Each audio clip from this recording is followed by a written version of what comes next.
Satish Gujral was in a refugee camp in Lahore when he arrived.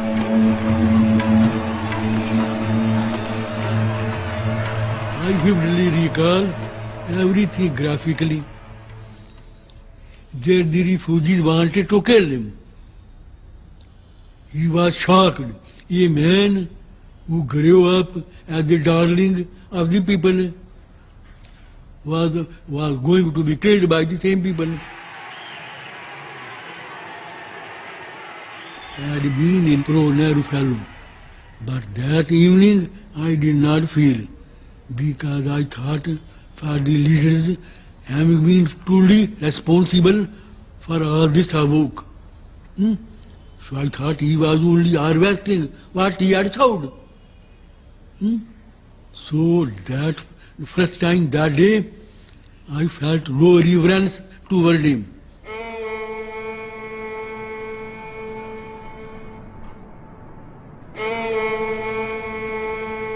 In Lahore, there were now few Hindus left. Somanand and his father were among the last. In the weeks following partition, they came under attack from Muslim gangs seeking a religiously pure Lahore. And it was free for all in the city. There was no one to check them. So they had come for that purpose, and somebody had given them our address and all that. And they came to kill us, but fortunately we had a very narrow escape. And I was with a neighbor, with a Muslim neighbor, and they looted, they ransacked the house, took away all the clothes which they could use, all our shoes. And when our Muslim neighbor raised a hue and cry, they said, "We'll shoot you if you support the Kafirs." It was too much even for Som and his father, who throughout the violence had held out the hope that they could stay on in the city of their birth.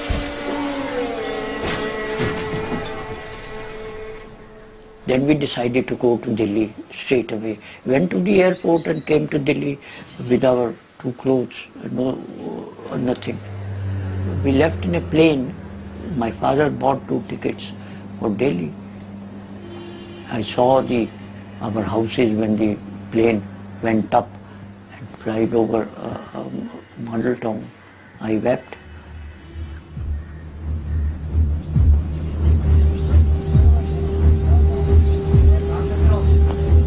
In Dillon's village, where the Muslims had been protected by his grandfather, the Indian army arrived one day and ordered the Muslims out.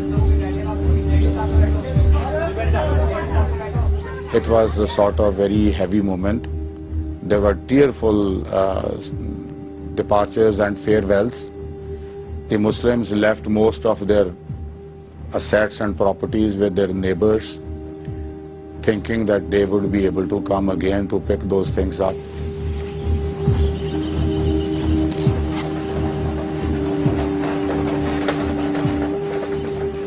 Initially, the people felt very remorse about their going. But then, in a couple of days, they try to occupy their homes. They try to take away whatever they had left.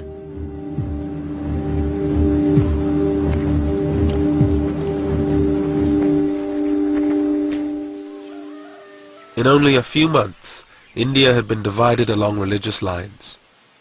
The Indian part of the Punjab was cleared of nearly all its Muslims, while Pakistan was emptied of most of its Sikhs and Hindus.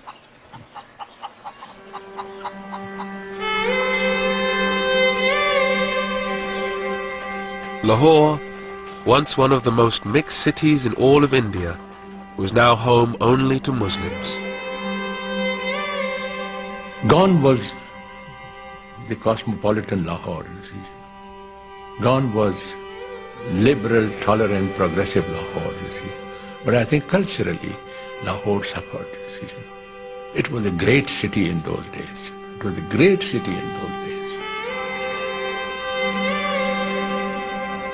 With the passage of time, we became more conservative, more backward, more intolerant, more pseudo-Islamic, Pseudo-Islamic. I think the primary responsibility is of the Hindus who didn't treat the Muslims as their equals. That was the root cause. The Muslims and Hindus couldn't integrate despite living together for all these centuries. With the partition over, the job was done for the few British troops still left in India. John Moores returned to Britain at the end of 1947. I think the worst thing was that we couldn't stop the violence. The unnecessary cruelty is something which we didn't really know much about. Mountbatten stayed on in India until the end of 1948 as its Governor-General. He returned to his career in the Navy, becoming First Sea Lord. He was killed by an IRA bomb in 1979. The whole problem was that Mountbatten tried to do this job in too short a time. To expect a country to be partitioned, a new country to be created, and within 2 months move the portion of the government of India to Pakistan, and to move the troops to Pakistan and from Pakistan to India was a tremendous job. It cannot be done, and that's exactly what happened. Everything went out of control.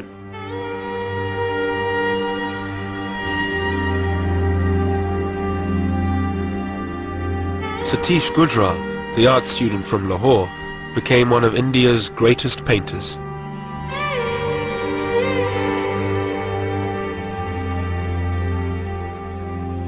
This experience sank in me so deep after partition and began to paint without any consciously effort. This human suffering, this brutality of man to man became my theme.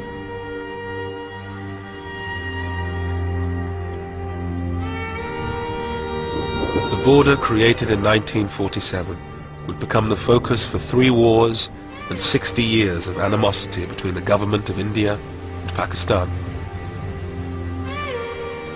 But for the people of the two countries, it was the tragedy of separation that lingered on.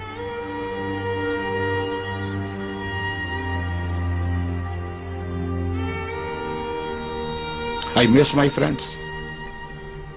I couldn't understand why they had to go.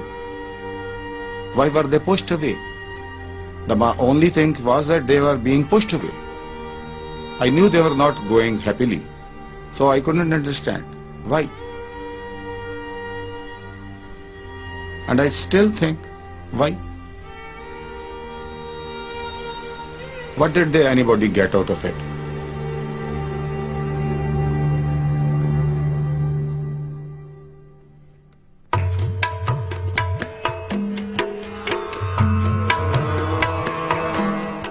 And on BBC4 at 11 in Midnight's Grandchildren, 3 British teenagers travel to the Punjab to see how their families were affected by partition.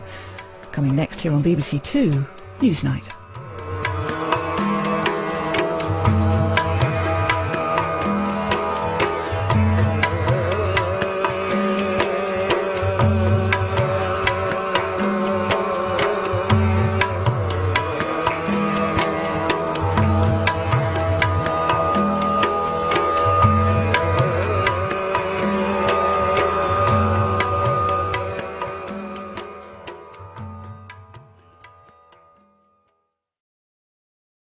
What's it really like to be British and Asian today?